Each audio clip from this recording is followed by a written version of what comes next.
Ito po ang ating Joy Muse LX stroller and Joy Jua car seat carrier. Brand new condition, unused. Meron po siyang kasamang manual, both stroller and car seat. Ayan. Good for newborn.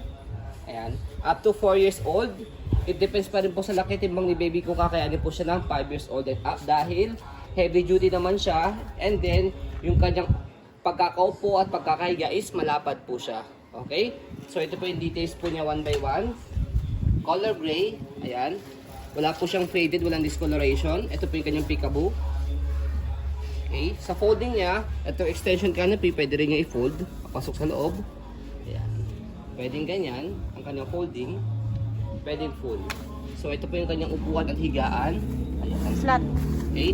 So, ang ginagandahan sa kanya is medyo flatten po yung kanyang pagkakaupo. Compare sa mga normal stroller, medyo naka-slant po siya ng konti.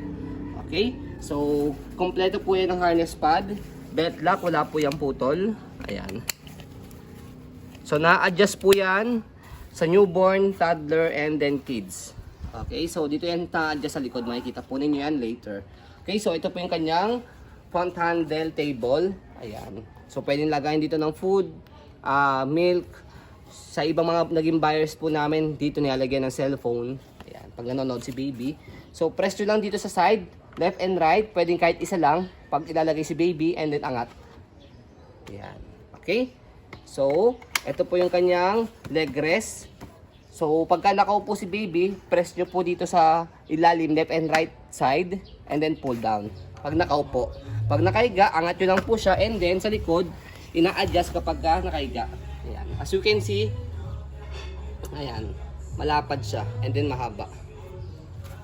Okay? So, ito po yung kanyang footrest, tapakan po ng paa. And then yung gulong, ayan. Okay, easy to maneuver, nag-swivel. Ayan, kung gusto niyo pong one way lang, baba niyo lang po ito. Ay, angat lang siya. Ayan, ang purpose niya, hindi na siya mag-rotate kapag i-heli si baby pag nakatulog o inaantok na. Ayan, okay, and then baba lang ulit. Ayan, and then next natin is yung kanyang body frame. Ayan, sa right side.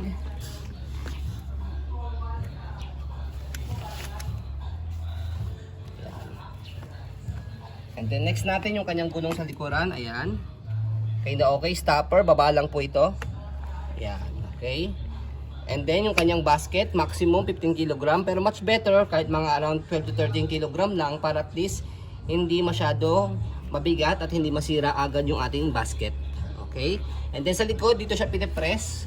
Pagka gusto nyo po semi-reclined or nakahiga. Ito. Press nyo po yan and then pull down. Okay. Okay, so pwede nyo i-roll yan.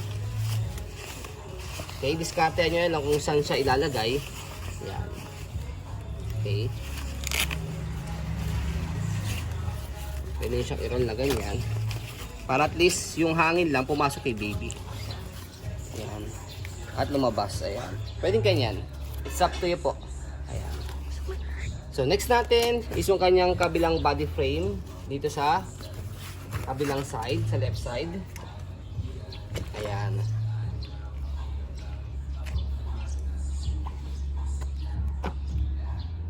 Ayan. Next natin yung kanyang handle. And yung kanyang handle. And then, ang kinagandaan sa kanya, bukod po kay baby na meron siyang table, front table, meron din po kay parents. Ayan.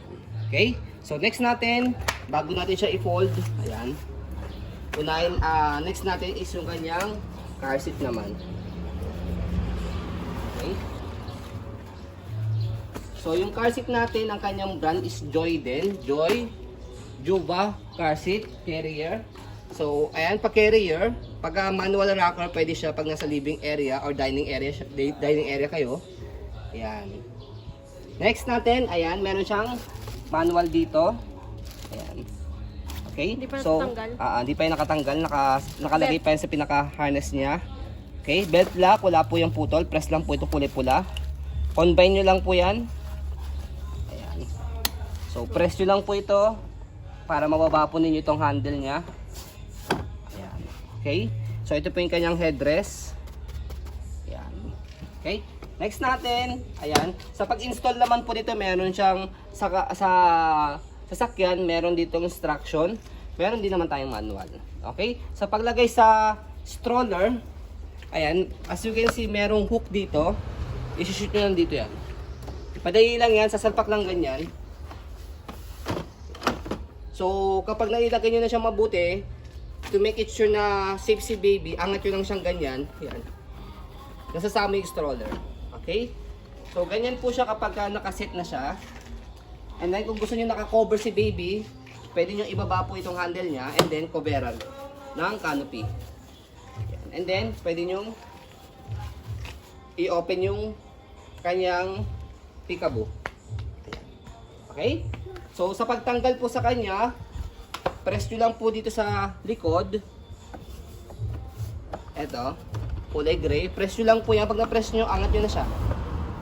Ganyan lang siya kadali. Okay?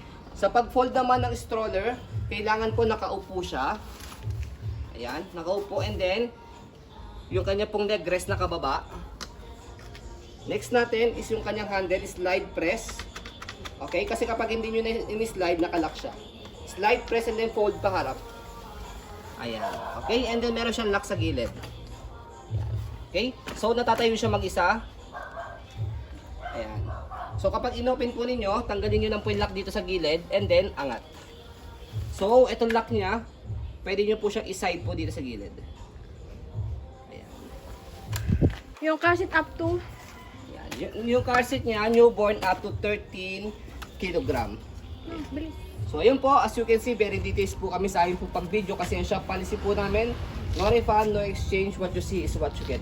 So, ayun po, maraming salamat. Have a nice day and God bless po.